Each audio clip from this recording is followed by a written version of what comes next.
look back at history and comfort ourselves with a lie. We tell ourselves that the violent deaths of millions of people must begin with a brilliant military strategy, formal declaration of war, or grand ideological clash. On June 28, 1914, the trajectory of the 20th century shifted on a rain-slicked street in Sarajevo because of a simple, accidental pull of a steering wheel into a dead end. This map shows Central Europe in 1914. The Austro-Hungarian and German borders reveal a combustible, interconnected machine bound by secret treaties. It was a volatile macro system waiting for a micro-trigger, a phenomenon known as chaos theory, where massive networks are dictated by a tiny input. The maps and treaties of 1914 highlight a terrifying vulnerability. Our greatest geopolitical structures and diplomatic safeguards can be dismantled by a single random human pulse. The historical record shows that the initial assassination plot against Archduke Franz Ferdinand reached a complete dead end.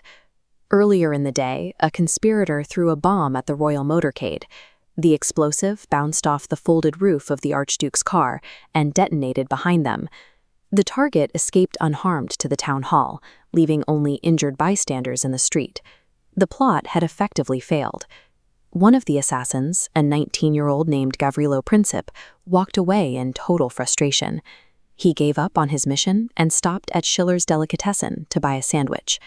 With the target safe and the radicals scattered across the city, the global crisis appeared to have been averted. The events that followed required a specific, improbable alignment of human errors. The human machine began to glitch, with a noble mistake. Franz Ferdinand, filled with a sudden sense of duty, demanded to change his afternoon schedule to visit the hospital where the injured officers from the morning's bombing were being treated.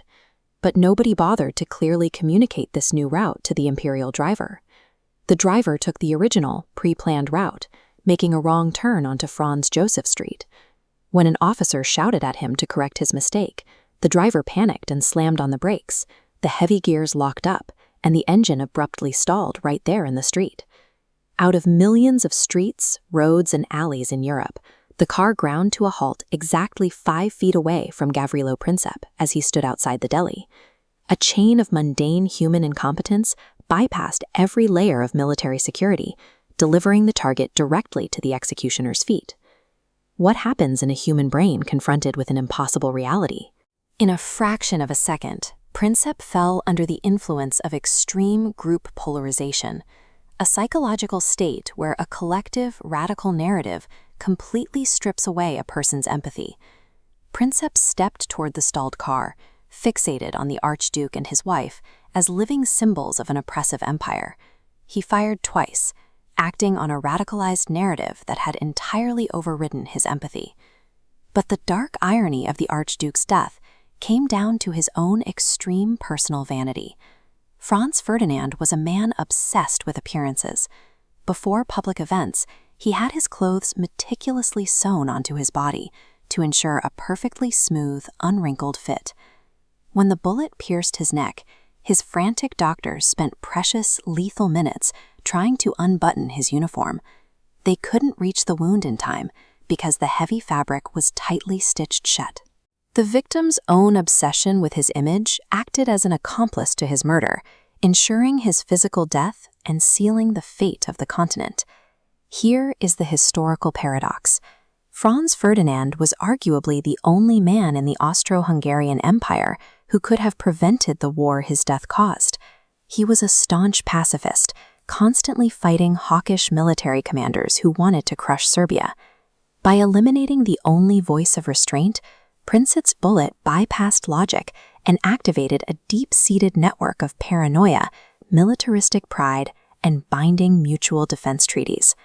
A small, isolated act of teenage rage short-circuited all the diplomatic safeguards of the 20th century in a matter of hours. Within 30 days, millions of fathers, brothers, and sons who had never heard of Sarajevo were forced onto trains, marching toward 4 years of industrialized hell, chemical baths, and trench warfare. The mechanism could not be untriggered. 20 million innocent human beings died. 4 mighty empires collapsed, and the precise foundation was laid for a Second World War. Look at the world around you today. The modern political alliances, the volatile digital webs, hidden tensions on razor-thin edges. This dark history forces us to ask, what completely mundane, accidental event happening right now, at this very second, is quietly setting the fuse for humanity's next global catastrophe?